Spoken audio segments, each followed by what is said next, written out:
Hi again.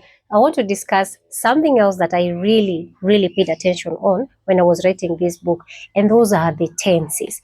The tenses that zinakusumbua sana when you're learning a language, or when you're learning maybe Gikuyu language, or when you're trying to speak.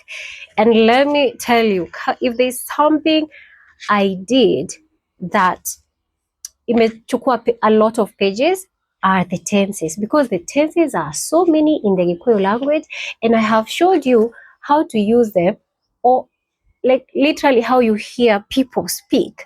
I also have questions for you. I have stories for you. Trust me, you don't want to miss all that. I have about 19 tenses in my book. Kutoka page 114 hadi 162. Can you imagine? All those are tenses, because I thought about you, wewe mwenye unateseka sana kusoma lugha yetu. So hey, ebu go and buy that copy. Ebu buy this book.